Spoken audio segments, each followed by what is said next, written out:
Welcome. I'm Catherine Magana here with Steve Wolf, Greg Carroll, and Rachel Ivanovich, where we're here to provide you some insights on the markets, tax planning, and much more. And so here we are a week later, and there's been a lot that's happened in the market in this last week. In particular, there was a lot of movement in some AI, technology, and semiconductor stocks. And it was interesting looking kind of reflecting from last week to this week. The Dow Jones was up about 1.5%, and as of yesterday's close, which was January 29th, and today's January 30th, the Dow Jones was up over 5%. The NASDAQ was actually down 2% from last week to this week, where now it's sitting at 1.67% as of yesterday's close. And the S&P 500 is down about a little less than 1% from last week, and the Russell 2000 down about 1%. So obviously those Dow stocks seem to be holding up in this market, but we definitely saw a lot of movement in some of these stocks, and there's a lot of earnings and things still happening this week. Yeah, well, the big news, of course, of the week was DeepSeek, which is a large learning language model that China has come up with. And they're claiming that they can or have developed this at about 90% less cost than what the U.S. technology companies are doing now. That caused a big ripple in the market. All of the leading tech stocks took a huge hit on, what was it, Monday? I believe it was Monday. And since then have come back a little bit. But it sent ripples through the market. I'm not 100% sure that China, I'm 95% sure that China isn't telling the truth. Not that they don't have this model, they do. But that it cost them only $6 million because as I have been reading, they're not including most of their costs, like the algorithms and all the research and everything else. More than likely, it's cost them hundreds of millions of dollars. The other thing is they said they're using old chips from Nvidia, which has been the leader of the chip business, which doesn't make sense to me because you can't have better computing with older chips. It's just not possible. You might be able to do a learning language model, I suppose. More than likely, and again, I'm probably 95% sure that China has stolen chips from Nvidia. Nvidia has been banned from selling chips to China by the U.S., and I'll almost guarantee, which we don't guarantee a lot, that they have stolen chips. And what they're doing is they're I'll call reverse engineering. So more than likely, that's what's happening. But nevertheless, that's what China does. They steal technology and then they try to improve upon it. Yeah, the last thing you want to do is trust everything that comes out of China. But the bottom line is this new technology, this new AI, apparently has disrupted the AI market. And I was reading this one gentleman did a comparison between ChatGPT and DeepSeek, and he looked at DeepSeek. Thank you. Yeah. I know someone on CNBC was saying DeepSeek all day on Monday, and I'm like, oh god, Wait a minute. yeah, Maybe we should just DeepSeek it. DeepSeek it. Yeah, it may end up there. We don't know. But he would ask each of them questions that were solving complex problems. He did programming tasks. He did language translations, historical analysis, creative writing. He did logical reasoning, and the bottom line was that DeepSeek came out on top in the majority of those scenarios. So, and it usually was much faster, and so it was more accurate, quicker, and gave you more color in some of the answers than ChatGPT did. So I think the bottom line here is there is a better way to do AI, and you don't necessarily need these large language models like everybody's saying you have to with all these very, very expensive chips from Nvidia. But I'm not sure that they're not using those chips. They may be, but the point here is, there might be a better way, and competition is always good. And so it might be a wake-up call for our technology companies. I think to really. I think that was the big surprise. Not that there's competition, but number one, it came from China. Right. Okay, we all knew there would eventually be competition. I'm not sure they're not using the same technology that Nvidia has. But you're right. Competition is good. Just this morning, I was listening on the radio to actually CNBC, and I don't know who the person was because I came in the middle of the conversation. But they said, we are going to compete with China. We are going to beat China. Our government wants to beat China. This reminds me so much. Sounds like Trump.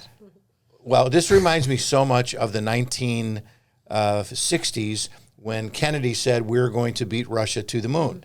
And we're going to put all of our forces behind it. And I'm betting on capitalism before I bet on communism. The difference, though, is that I'm not convinced that Russia was stealing all of our stuff, where I think China probably is. I know that sounds conspiratorial, but that's what they do. That's what they do. Historically, they've done that at so many different levels, and they disrupt us. Our computers, they're hacking all the time. But being more cost efficient and being more efficient in general was already happening. This isn't something that's new. I was reading somewhere that ChatGPT, I've got it here, the cost for ChatGPT 4.0 level intelligence, which is the latest GPT model, has dropped 1,000 times in the last 18 months.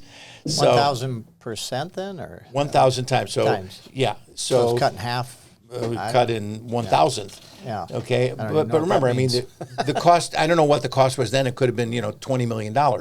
But the point is that we're moving in that direction anyway. And that may be a good thing. Competition is good. The more people are using it, the more you have to make more and more chips. And these companies are competitive. I will never bet against the U.S. in something like this. I just won't. We have won every time. I don't see why this would be different.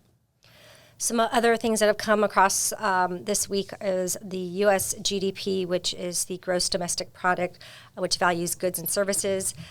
For 2024, it came in at 2.5%, versus in 2023, it was at 3.2. So we've seen a little bit of a slowdown in GDP from 2023 to 2024. And then also the Fed reported this week on Wednesday, after 3 sessions that they lowered rates, this session they didn't. They remained steady, which we kind of expected. But it's interesting to see where rates will go for the rest of this year. Can I just go back real quick to Nvidia? We talk about Nvidia and we talk about all the tech companies. This is one of the reasons that we always say it's a volatile area to invest in, and you can lose money in it, and just be careful. And that's why we always say in all these things, that we don't recommend this. You talk to your advisor, talk to us if you want to, give us a holler. We'll be glad to tell you about it, but be careful when you're investing in technology, because somebody in their garage, might have something that's better. And that, to me, this is exactly that thing. So, be careful. It's China, and although China is now a competitor, we don't exactly trust everything that they're saying. There's still going to be a huge demand for all the things that have started here. I mean, this isn't going away. No. It's only going to get bigger and bigger. So the demand for chips is going to get bigger. The demand for the infrastructure is going to get bigger. The demand for electricity and energy and all that has got to get bigger. Everything, yeah. So that's not going to change. The question is who's going to be leading it. Right. So I read an article this week from Think Advisor, and the headline was, "Your clients may live to 100." And I was thinking, wow, that's impressive. And it was saying, thanks to technology, 3D, neuroscience, and many clients are living to 100 and beyond. And the article went and said, a baby born in the 1900s was expected to live to 47 years old. And then now the life expectancy in the U.S. is about 78. But with all of these technology, innovations, all these changes, really, we need a plan for 90, 95, 100 years old, because people are living longer. And I know we've had this conversation in the past, like even Social Security. Originally, I think nobody thought they were going to be paying in and using Social Security for so long. And so it's just kind of interesting. And most people died before they ever collected any Social Security, right? Wasn't that why they originally set that? In 1935 or whatever it was, it came due, or it came into being. The average person did not live to be more than 65. So it was truly an old age pension. Yeah. It's not that anymore. And we've talked about this ad nauseum, that, that this is why they should have been age weighting it, if I don't know what the right word is, but if we're living longer, then it should go out further. Correct. And then the article also talked about the 60-40 allocation, which is something that might be a little more outdated if you are living longer. And so once again, it is case by case, and each plan and each individual investor is a little different. 60-40 meaning 60% stock and 40% bonds. For your portfolio. But that was based on people who were living till 100 years old. So if you're living longer, your money needs to last longer. So just making sure that you look at your I don't mind if I'm living to 100. I just want to make sure I know I'm living to 100. You're like, hello?